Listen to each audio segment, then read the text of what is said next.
Chris, if you want to go ahead and hit that recorder, perfect. Welcome everybody to the Daily Mastermind. I am Paul Baxter with Mortgage Mastermind Group. And today, guys, we're going to be talking, we're kind of following up on yesterday's conversation that we had about getting started with consumer direct marketing and some of the ways that you can set up your foundation or create your building blocks for consumer direct marketing. And today we're going to follow that up with a very specific three-step funnel that you can incorporate into your business today and get started with a consumer direct marketing approach. So the first thing you have to know, and probably the single most important part of a consumer direct approach, and this is not one of the steps, but this is one of the most important parts, is it's all about the cheese.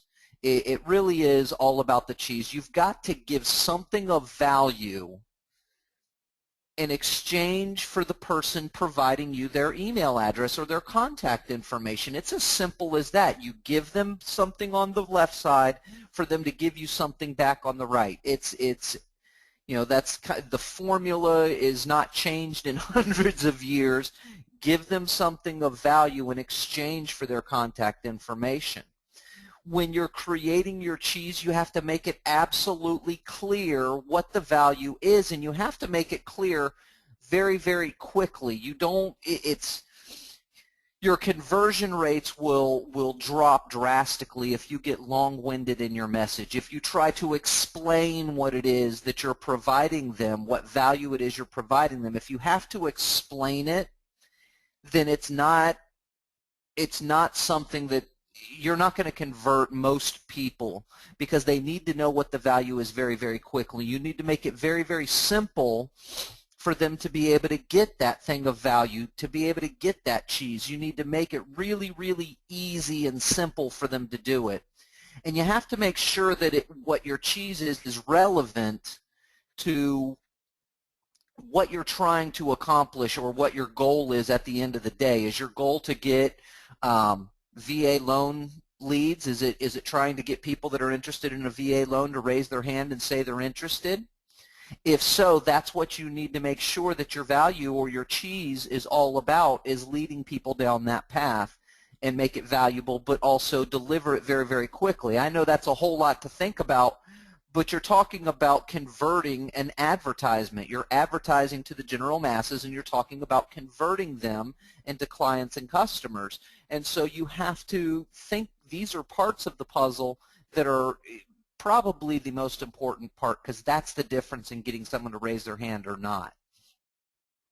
On a special note, words like download, cheat sheet, cheat list, they convert much, much higher than words like register here, sign up here, save your, tell me, get it now, or things like that. Download, it sounds as if it's instant access. They're going to get that instant gratification. That's why that converts.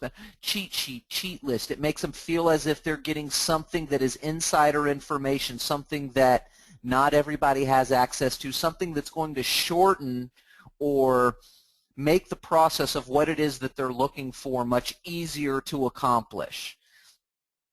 So you've got to, use words like that, but you've got to think about your cheese and how you're going to deliver your cheese, and make it very clear very quickly what your value item actually is.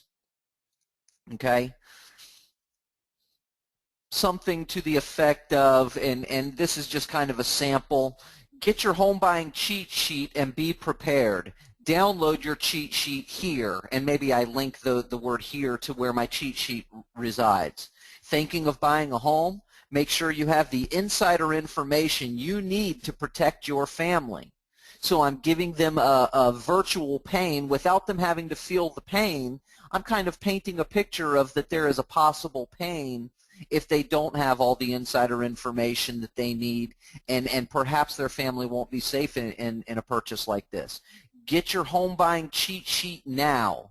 Send my cheat sheet to, and that's where I would kind of insert my form, so to speak. But notice how I got to the stuff very quick. Get your home buying cheat sheet and be prepared. That's the value item. I got there very, very quickly. I made it very easy for them to get to that. I reiterated what it was that I was giving and made it important to them by protecting their family. That makes it important to them to get their cheat sheet. Does that make sense to everybody, just kind of based on putting together just some basic words? So, and you know, that's just it. What is this cheat sheet? What is the home buying cheat sheet? It's a list of all the things that I can think of that happen in a home buying transaction. It doesn't have to be anything really, really special, James. That's the thing, is it doesn't need to be anything that you don't have knowledge in already. A cheat sheet, for a home buying cheat sheet for me, I would sit down and just think about all the things that I know have to happen in buying a home. The first thing I'd do is I'd put together 2 or 3 pages worth of what documentation they need to secure the loan. You know, make sure that you don't buy any furniture or new cars or any large purchases over this dollar amount prior to applying for a home loan. Make sure that you've got your bank statements prepared and ready. Make sure that you've got your W-2 forms ready. You know, I'd go through that litany of items that they need there. And then I'd break down what happens during a home inspection and what are some of the things that could cause a stall or a delay in the home buying process based on the inspection. Maybe I'd talk about what the buying agent should be doing for them. Your buyer's agent should be finding you homes that fit within your specific family's budget based on, you know, a pre-approval that you get from a loan officer and knowing what your buying power is. Your agent should encourage this and help you find homes that fit within your family's buying structure. What the selling agent should do. Once you find a home, the seller's agent is there to help and negotiate a deal with the seller. That's where you will submit your submit a bid to purchase the home, and the seller is then the negotiator directly between the seller and yourself, the buyer. What must be disclosed by the seller? Things that need to be disclosed in a buying transaction are things like when the roof was last changed. You know, you would just simply go through, James, and talk about the things that you know take place in a home buying transaction. That's a cheat sheet.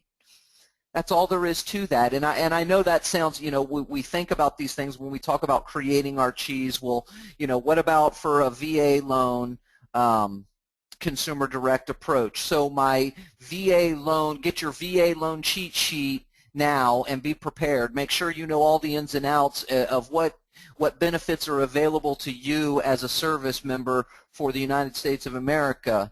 And then I would just, again, my cheat sheet would be nothing more than just frequently asked questions or the things I know that take place and regulations that happen for a veteran's loan, a veteran's assisted loan.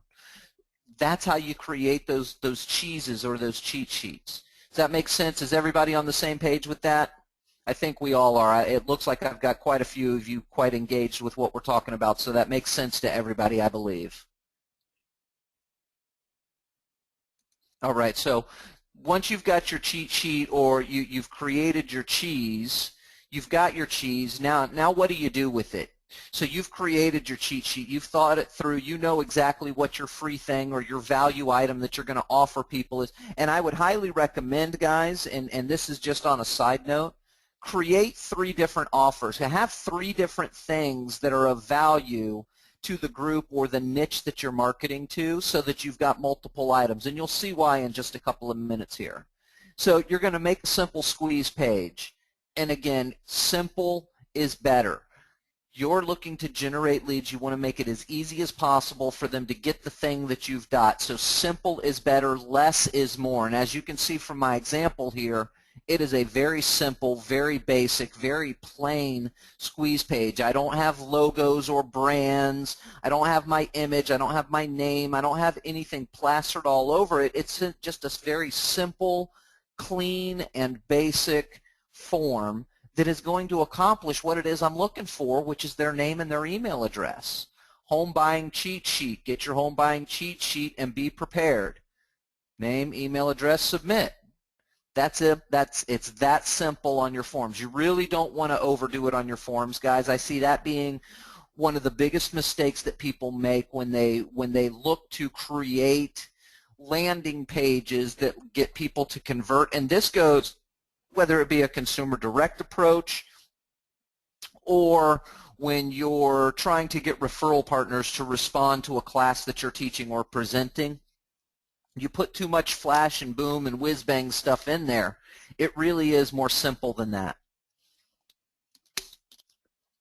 Excuse me. And the simpler you can be, the more conversions you're going to get.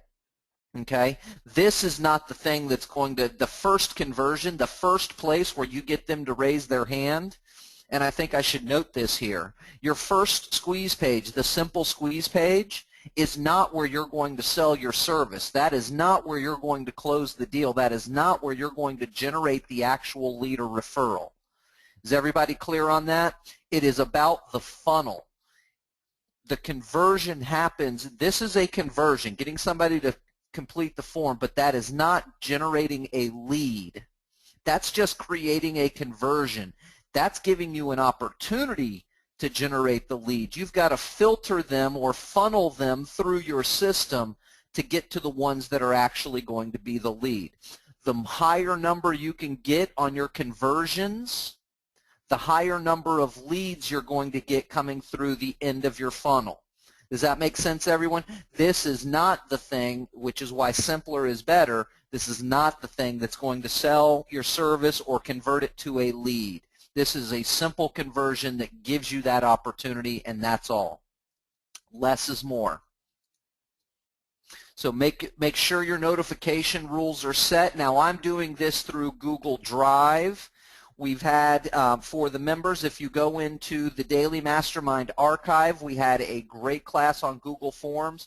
If you need a more thorough instruction on how to set up your Google Drive form or your squeeze page on Google Drive, I have a very thorough, the whole class is all about that, and it will give you the ins and outs.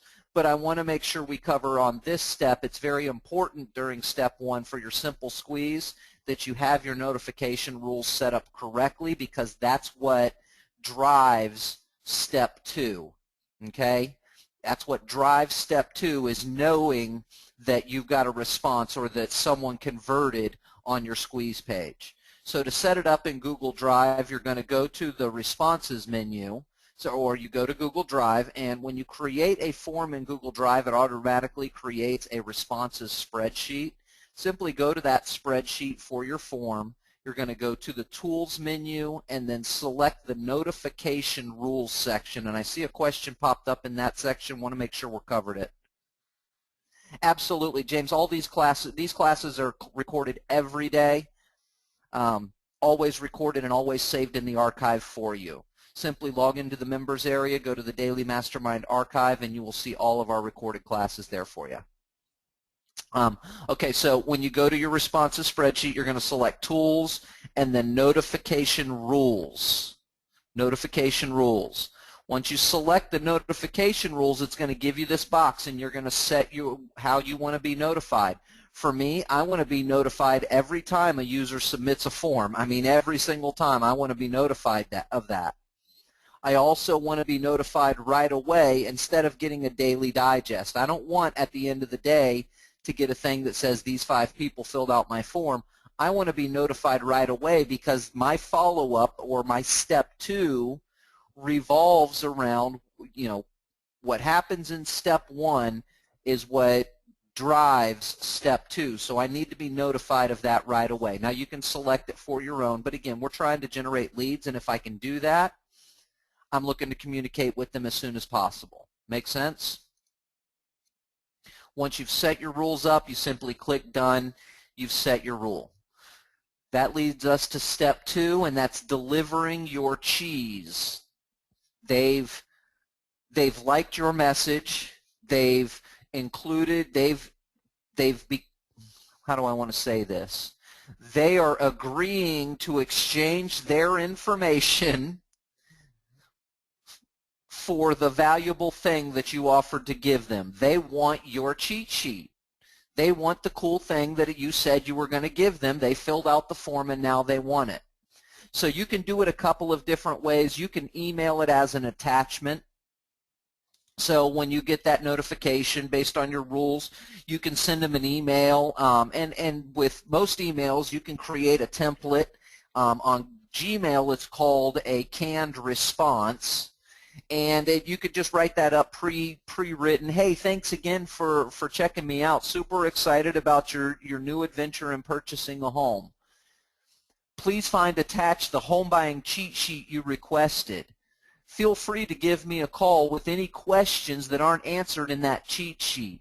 I hope that you have a fantastic home buying experience, and if I can be a part of that, please feel free to let me know. That's it. And I send the cheat sheet attached. I can send the link to a Dropbox or Google Drive or Evernote, same thing, in an email. I just shoot them an email. Hey, go to, to get your cheat sheet, simply click this link and download it. I hope your buying experience is everything you wanted it to be, and if I can assist you in that experience in any way, dispel rumors or answer any questions, please feel free to call me at my number. You can have it so that when they fill out the form, automatically a video recording plays. And notice I got some asterisks here. I know some people that's their consumer direct approach. They do an advertisement. It links people back to the whole thing is get the most frequently asked questions about buying VA assisted home loans. When they click on it, they get access to, I think there's like 3 or 4 videos on the page that they land on instantly. They get access to that page instantly. At the bottom it says, it's like as a bonus, find out how much you pre-qualify for on your VA loan. Just let us know a little bit about yourself, and it's a little bit longer squeeze form. When they click the get your bonus, it takes them to a little bit longer squeeze form that has some more information, not everything in it, but some more information, and one of those informations is their phone number. And that's now you've got that way to follow up with them. So the video recording is an excellent way. You could also do video as when they get the first video. That's perfect. But one of the things in step 2 that I'm going to encourage you to do is you're going to send consistent cool stuff. So if you're doing it as a video, you could send the first one, and a few days later send a second video, and the third day a third video. So you could do it that way as well with video. It just makes it a little bit warmer, a little bit more branding of yourself. They get to know you a little bit more. So you don't have to do video to be successful with this. I want to be clear on that. But video can definitely make it a little bit easier, and it kind of makes that sending of consistent free cool stuff much easier. So after I've delivered the message, I'm going to continuously send consistent cool stuff. My first follow-up email would go something like this. Hey there, hope the home buying cheat sheet answered some of the questions you have and has you prepared. If you have any questions not covered in the cheat sheet, please feel free to call me. I will be glad to explain any part of the home buying process so you can make the best decision for your family. P.S. Just in case you need it, I have attached a great article I found on buying your first home. So do you see what I did there, guys? I followed up. I did not cold. I followed up on the cheat sheet, reminding them who it was that sent it to them. My first call to action is please feel free to give me a call. I'm not really going for much there. I'm not, pushing too hard, but I'm saying feel free to give me a call if there was something in that cheat sheet and you still had a question. I'll be glad to explain any part of the home buying process to make sure that you can make the best decision for your family. Again, I'm reminding them about protecting their family. And then in the PS, I'm giving them something cool again. I'm giving them some more cool stuff. And all that is you go online. You guys know how to Google search and find a buying your first home article. Any article will do there, but it's you giving them something cool again. They're not going to read it. I don't expect them to, but it's me offering to give them something cool again. So again, I'm reaching out to them on a second try. I'm trying to move them through my funnel. Does that make sense? I'm kind of pushing them down towards the end of the funnel and making them turn into a lead. I'm looking for them to move from just a conversion on my squeeze form to an actual lead at this point. So the next thing is I'm going to send them some more consistent cool stuff. Again, if it's video, that's a very easy thing to do. I send them my back-to-back videos. So my follow-up email number 2, hey there, how is the house hunting going? I hope the cheat sheet is making it easier. Again, reminding them the cool thing that I provided them up front, the thing that got them, and also reminding them why I'm following up with them. One thing, I don't know why I put the word I in there or the letter I in there, but one thing that can really help in focusing on the right home is finding out exactly what your buying power is. So my tie-in was, I hope their house hunting is going well, and then I'm tying it into what I can do for them. Again, another call to action, this time a little stronger. One thing that can really help in focusing on the right home is finding out exactly what your buying power is. This allows you to focus on the homes that fit your budget and get more home for your buck. So I'm saying to them, find out what your buying power is, and you're going to get more than what you expected up front. I offer a free, no obligation pre-qualification that breaks down exactly what your home buying power is. There's my call to action. I'm offering to give them a no obligation pre-qualification to help them understand what their buying power is. Call me today to get your no obligation pre-qualification.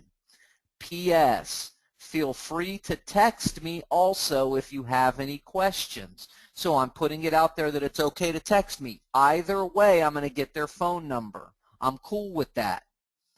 So again, the P.S., that little bit of a double call to action, but I'm now starting to reach out and ask for their business by saying this allows you to focus on what your budget could be. Hey, I offer that service to you, absolutely no obligation. I'd love the opportunity to do it for you.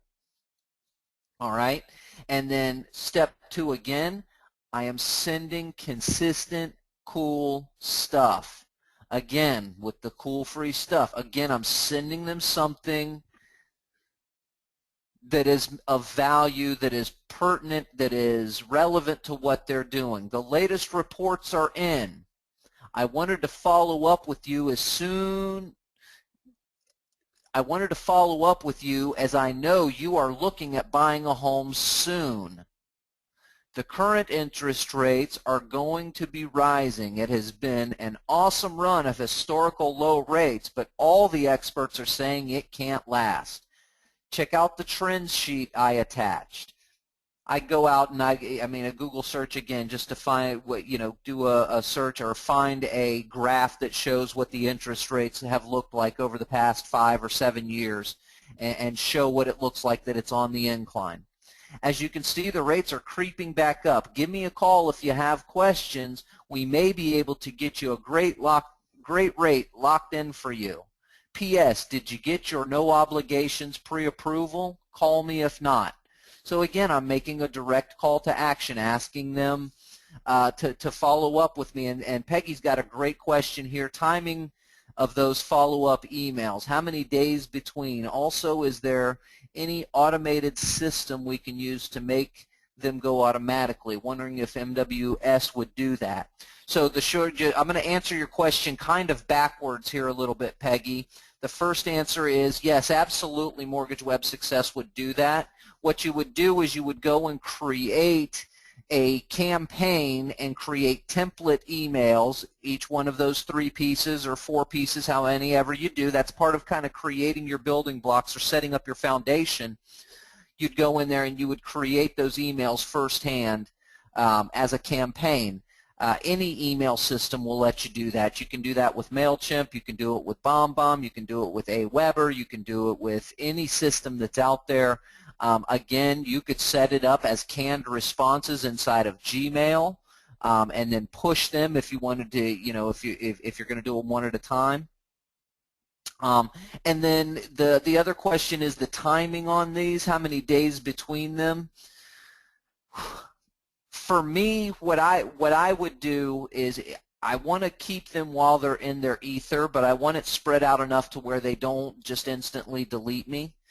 So what I would do is, again, if you kind of look at the flow of what I've got going on here, let me kind of go back up.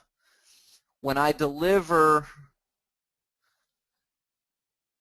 they filled out my form, and I deliver the thing with the confirmation page is what I use to deliver the link.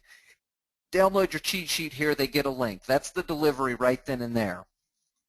The first email that goes out is going out the very next day. The very next day. Because I want to, I'm assuming that I'm going to go into it with the assumption close that they have checked out the home buying cheat sheet. So that goes out the next day, the very next day. And then the third one, I would probably wait until, depending on when they filled it out, I would probably wait a full 4 to 7 days to send out the next follow-up. And then the third follow-up would definitely be 1 week out from there. Because after 3 weeks, they're either not in the market to buy a home anymore, or they're maybe working with somebody, or they don't remember my cheat sheet any further out than that. So within that 2 weeks, I've got all 3 of those letters going out. So first day, the day after, maybe 1 full week after the second one, and then another week later after that. And that would be my timing on it. That would be my timing on it. And then the third letter, I'm kind of drawing against them that, hey, you're I haven't heard from you yet. It's 2 weeks late. You're staggering your feet a little bit. I'd like you to, by the way, rates aren't going to go the other direction. If you wait too long, you're going to end up with a not so great rate. Let's get something going and start talking about these things, and kind of plant that message. And then again, oh, by the way, did you get your no obligation pre-approval? Call me if not. So I'm giving them something again. So I'm reaching out multiple times, consistent, cool stuff to try and push them through that filter. That's the whole goal of that step 2, is to take them from that top and kind of push them through the filter. Now, I did step 2 of putting them through the filter after we set up our squeeze form and after we've created our cheese, because it's important to have these things set up and in place before you dive into step 3, which is getting the ad actually seen and getting people to start clicking on it and to start reacting. You want to have all of the pieces to your puzzle. You need to have your follow-up. You need to have those cool, consistent, cool messages ready to go before you get the first person to sign up on your stuff. Have it ready to go so that it's streamlined, it's fluid. That's how, you can't have big sticking points in a funnel. They don't flow down. It's got to absolutely perfectly flow, and the more automated you can make it, the better you're going to be. So to get it seen, we're going to specifically talk today about Facebook ads. There's lots of ways to get it seen, but for what we're doing today, we're going to specifically talk about it on Facebook ads. It's the largest, easiest platform, and again, with the new demographics, it gives us some opportunities that we don't have with other platforms. Now, the first thing you need to know is you need to have a Facebook fan page to do it from. Is there anybody on this call that does not have at least one Facebook fan page?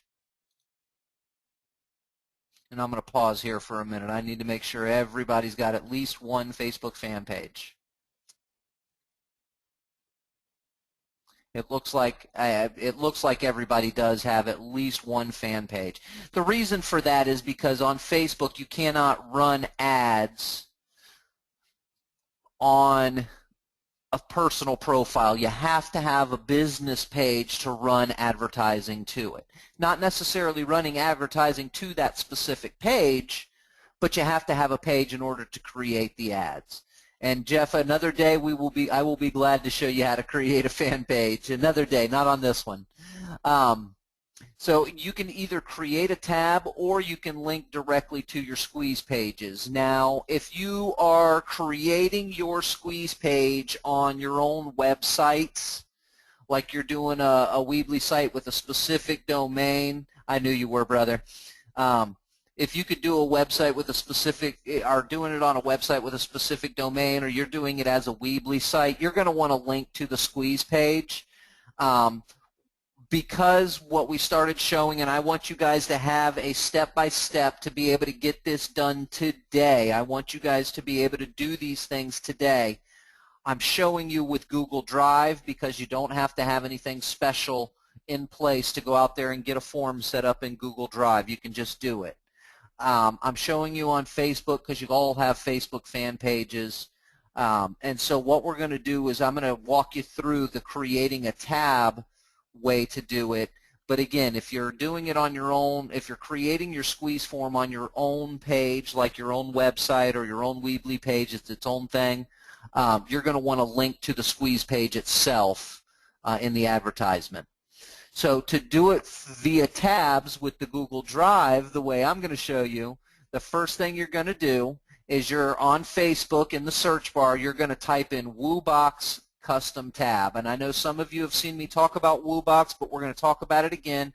And if you follow these exact steps, you will be able to set your tab up absolutely perfectly with no issues. So you're going to type in WooBox Custom Tab. You're looking for the one that says WooBox Custom Tab. You're going to select that option. When you get to the page, it's going to ask you what you want to do. You're going to click on the green button and it says Install Page Tab. Again, it's Install Page Tab.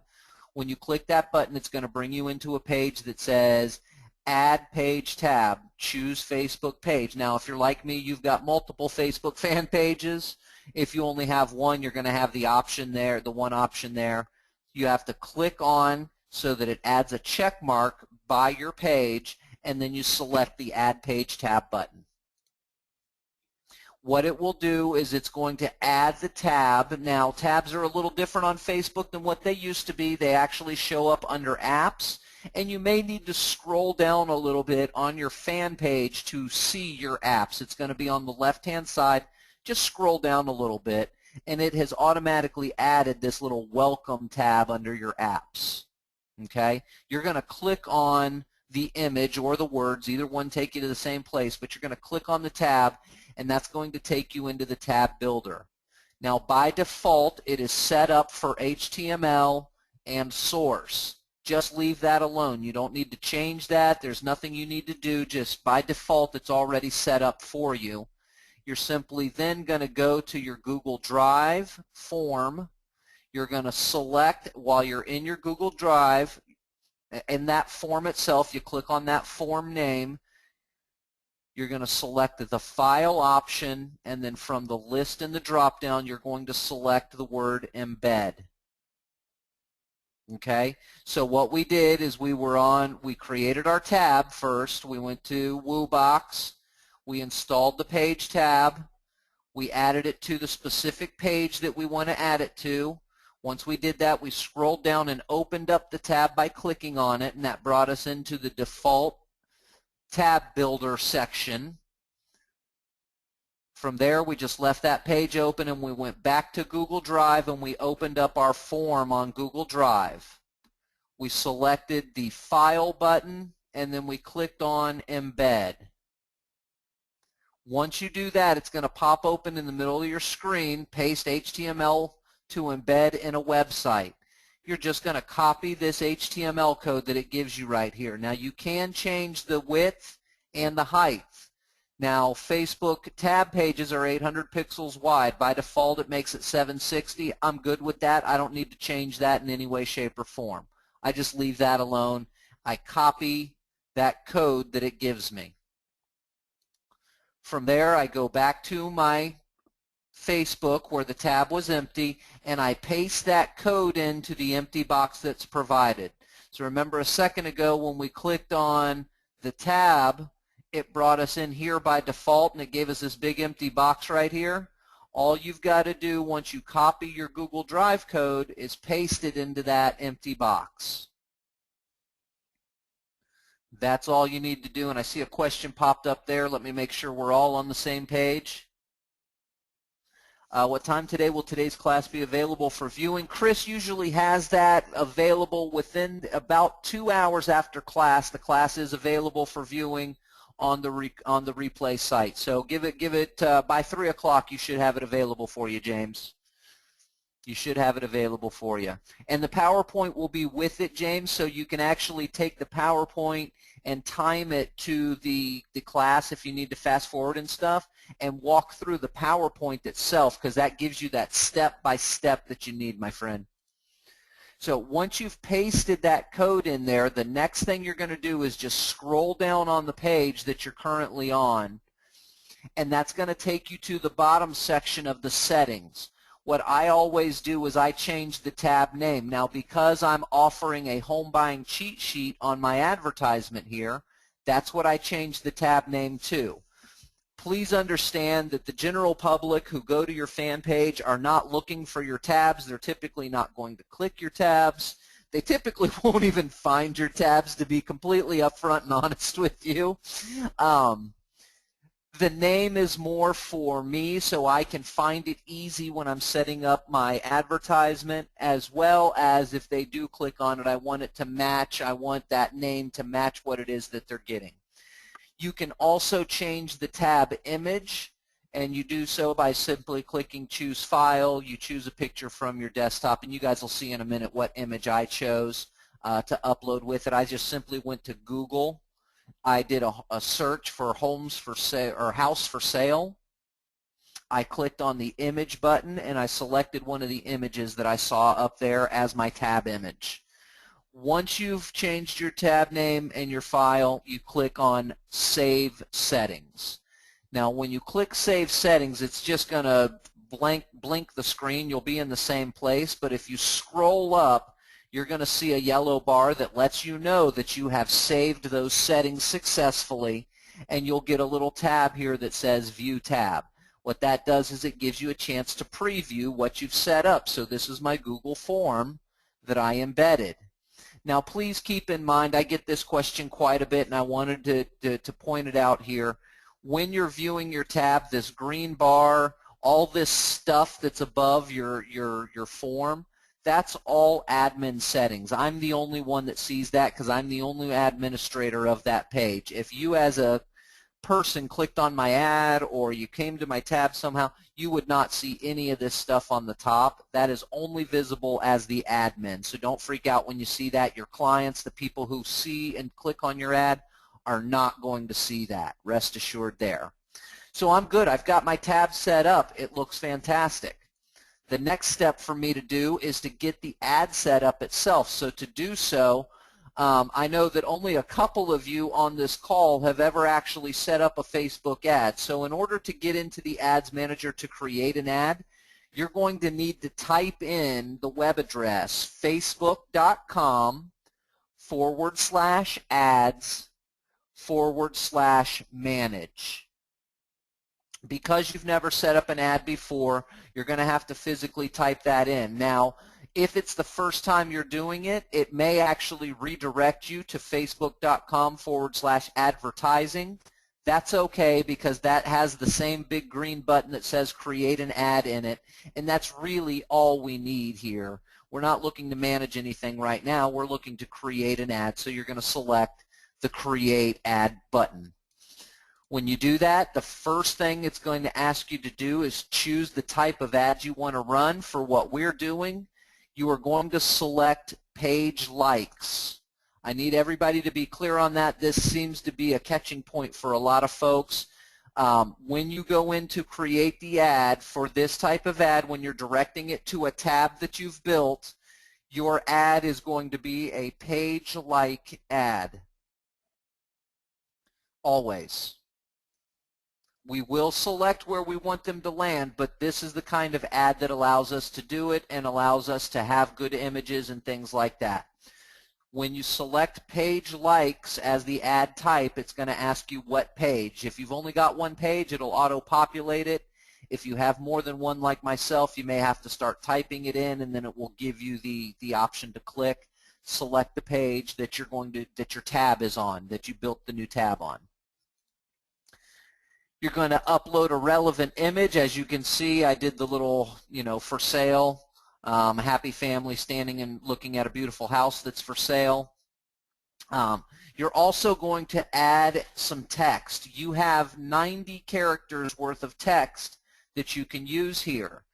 So if you remember going back to that creating your cheese, when I talked about being able to deliver your value very, very quickly, get the point out very quickly so that they understand what they get in exchange for their information, it's more important here than even there. A very quick line that grabs their attention. Make sure that it is clear what you're giving them, but make sure that they understand it's valuable. So my text line is get your home buying cheat sheet and be prepared. Again, I'm offering to give them something cool, and I'm giving them a reason why it's important to them. The next step after you've added your text is just below the text box. You're going to see an option that says Show Advanced Options. This part is the part that you cannot miss, so if you're multitasking, you want to watch on this part. This is the important part. Underneath, let me go up one. Underneath this box where text and links, underneath this text box, it says Show Advanced Options. There's a little drop down there. When you drop that menu down, it gives you the option to choose one. First of all, it gives you a headline. The headline is important to change. Again, I don't want my headline to be Paulie's House Hunters. I want it to be Home Buying Cheat Sheet. I want that to be my headline. And then this is where it gives you the option to choose your landing view. This is where I dictate when somebody clicks my advertisement that they're going to land on my little squeeze page. That's the conversion part with the ad, guys. That's the part that you cannot miss, is where they land when they click the mouse on your advertisement. Everything else is just trying to get them to click the mouse. When they do, where are they going to land? I want them to land on the brand new tab I built called Home Buying Cheat Sheet, because that gets them to my squeeze page, and that's where I get conversions. I don't care if they like my page. That makes no difference to me, which is on that step when I had to say it was for page likes.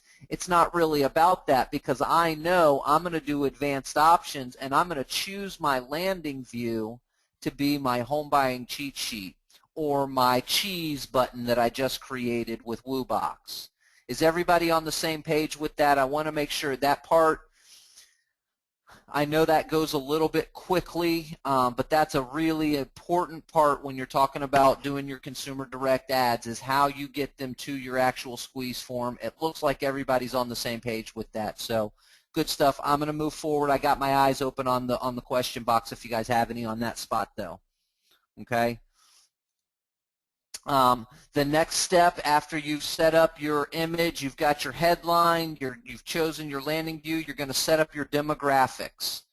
So what I first did is I set up demographics in a couple of areas that are right around me, 50-mile radius. That gave me a pretty good amount of people.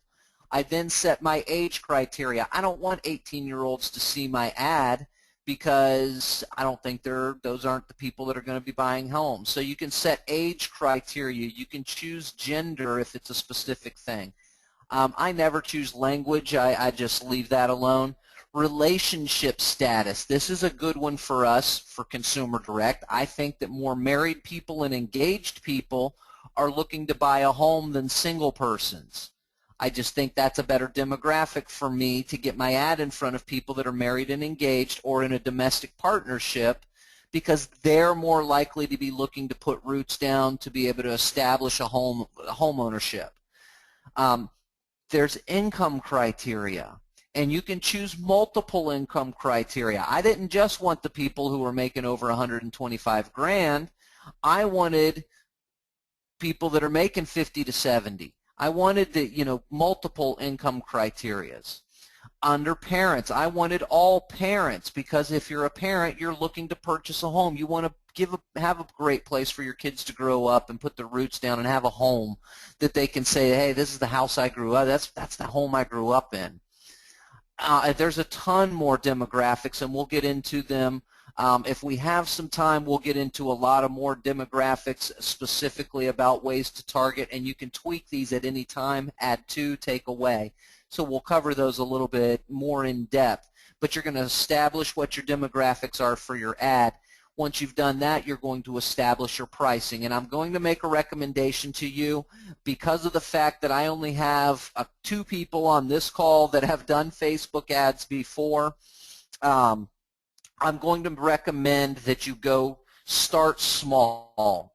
Establish a daily budget of $10 or maybe $20 as your daily budget, because you don't know how your ad is going to convert. Until you know how it's going to convert and then how those conversions will filter through the funnel that you've set up, you don't want to go out and spend $200 a day on Facebook ads, and lo and behold, your funnel is not bringing people through the way that you thought it would, and you've got $200 spent and not a single lead to show for it.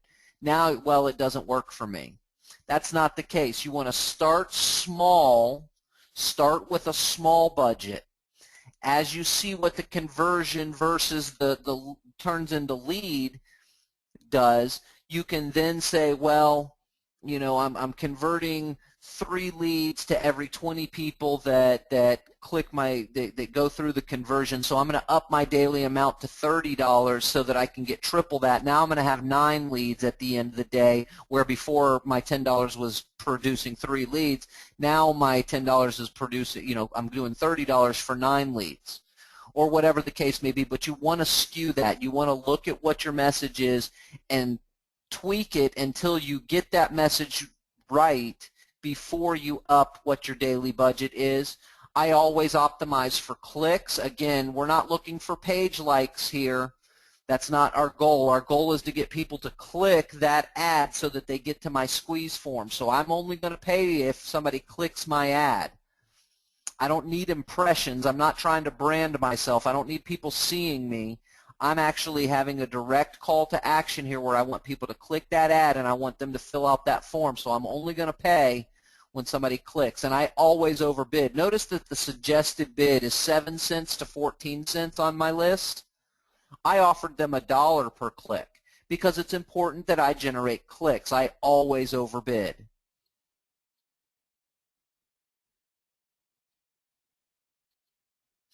Can you put this ad on hold, like not running on Mondays or Tuesdays or any variations throughout the week? You absolutely can, and you can actually change that later on. I don't have that section showing here because I just went straight to the pricing. I typically leave it on run continuously, but you can set start and stop dates. You can actually go into it from the ads manager later, James, and establish that it runs on these days only, from these times only. So you can absolutely put parameters on when your ad is seen and when it is not seen. Me personally, I think people are on Facebook at different times. If somebody can't sleep at night and 3 in the morning, they're sitting there looking at their Facebook, that's a great time for my ad to pop up because they're more likely to convert at 3 in the morning than they are on Tuesday at 12 in the afternoon. But I also don't want to exclude the guy that's at lunch break and he's Facebooking on his mobile phone and he decides he's going to see what this is all about because the wife and him were talking about buying a home last night. So I like to let my ad run continuously because you never know who's going to see it, especially on a consumer direct ad. Especially on a consumer direct ad. Okay, so once you've established your pricing, you're going to click on place the order. Again, I can't reiterate enough, you need to analyze and tweak, keep your eyes on your results, and try different headlines, try different descriptions. Try different ways to get people to want to click your ad, and then once they do, get them to want to ask for your cheese. As you go, you'll start to recognize that these words convert better than those words, and for this particular niche, for some reason, these people, this demographic responds better to this message. And you'll be able to really start honing in, and you'll have a revenue stream that is generating you, golly, 3, 4, 5 buyer leads that you can not only have pre-approvals for the loan side of things, but now you've got buyer leads that you can call up your target real estate agents, your big dog agents, and say, hey, Mr. Agent, I got this killer new thing, or I got this guy who's ready to buy a $350,000 home, and I'm wondering if you can help him. Now, we went way close to the time. I've just got a few short minutes here. First of all, are there any specific questions about what we covered today? I know I answered quite a few as we were going through, and I kind of wanted to do it that way because with a step-by-step like this, it's important to know that you guys are following on the following along and making sure you're understanding each piece to the puzzle. So while I'm looking at that, I'm going to go into the create ads thing here. Good idea. Peggy says, I'm going to watch this while I do it. I'm going to watch a bit, pause it, do it, pause it, move to the next step, pause, do. I agree wholeheartedly. Real quick, guys, I want to, one more question jumped in here. Is it okay to pay through a credit card or should you use PayPal account? I use my credit card for it, James. I don't do PayPal. And what they do is they charge you at $25 increments. So when I first started doing some ads, I did the $10 a day deal, and 5 hours I had hit my $10 a day, so my ad was converting. I was excited about that. The next day hit my $10 by like 9 in the morning, so I changed it, but I hadn't had my card changed, and I did some research on it. They charge at $25 increments, so as soon as your account hits $25, they charge it. You can, over time, you start to build trust with Facebook. My dollar amount has now upped to $50, or I can choose to do it at $100 increments. I've earned enough trust by paying them a couple of times that they allow that to happen. So the first time out, though, the minimum it sets it at is $25. It charges at that increment. After that, you can choose to do $50 or $100. Awesome, Bill. Please do implement it, brother. I hope it does work for you.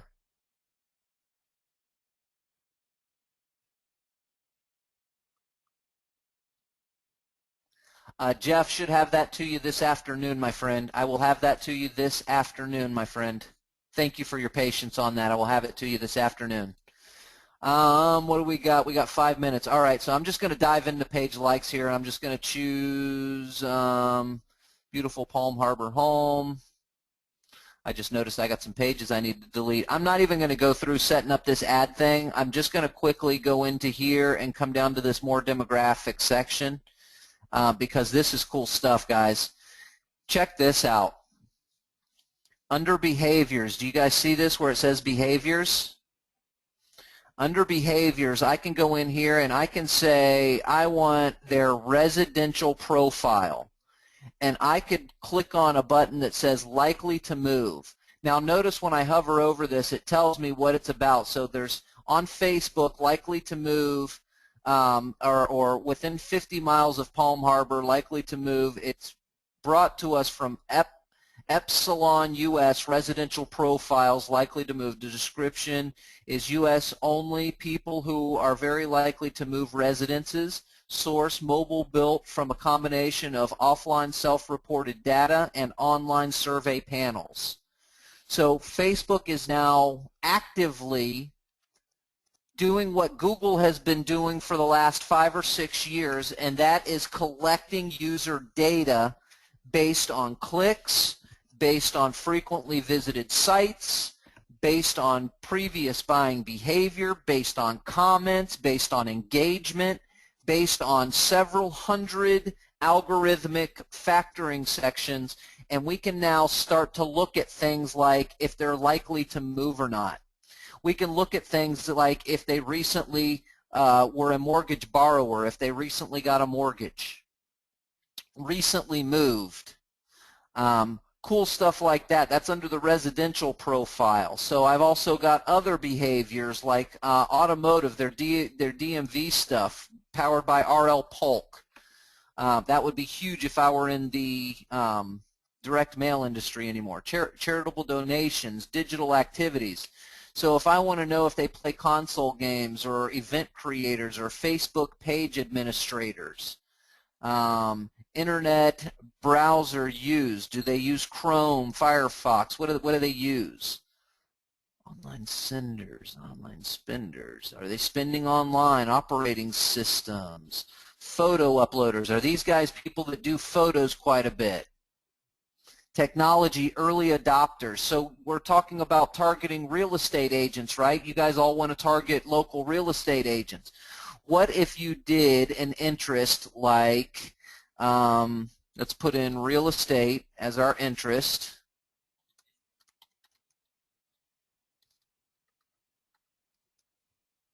So let's put in real estate as our interest. So that's my interest, right? And then as a behavior, what if they are people who are digital activities and they are technology early adopters? And I'm doing a class on how to get video marketing or to use social media. That's a huge indication right there, guys. There are some seriously cool demographics going on in this thing. More demographics. I don't know, Facebook categories, auto intenders. I mean, it's just, it goes on and on. There are a ton of new demographics now. Under more demographics, you can do relationships. If they're in a relationship status, you can do their financial demographics. What is their income level? So if I choose their income level, if I want people that are $175,000 to $100,000 of income, this is income is either consumer self-reported through a survey or estimated based on a variety of demographic data such as age, occupation, home ownership, and median income for the local area. Good indicators, guys. These are good indicators. Facebook is going way out of control lately with the demographic stuff here, guys. I mean, this is some serious work. Industries.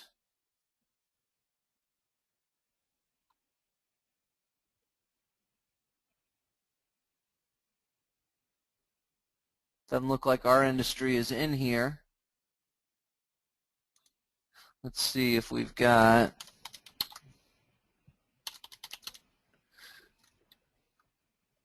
Nope, doesn't look like real estate is part of the industries.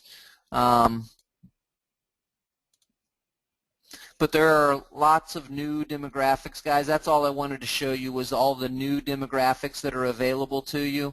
I mean, seriously, if you think about this behavioral demographics, that's huge. I mean, to set up a behavioral demographic for a direct, consumer direct type approach, charitable, let's close the digital. What are financial, insurance, investments, spending methods? Active credit card user, any card type, bank cards, high-end department store cards, golly, mobile device users. Residential profiles is huge. To get people who are likely to move, to get a demographic poll of people who are likely to move. So within the Palm Harbor area, 50 miles around Palm Harbor area that are interested in real estate, so let's get rid of real estate.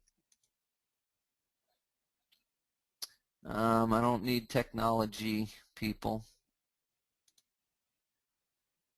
Behavioral, let's go to residential profilers and that are likely to move.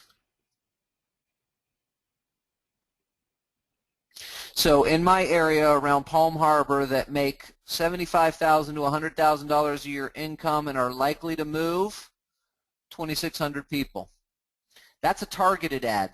That's a targeted consumer direct ad, and that's a big, big deal, guys.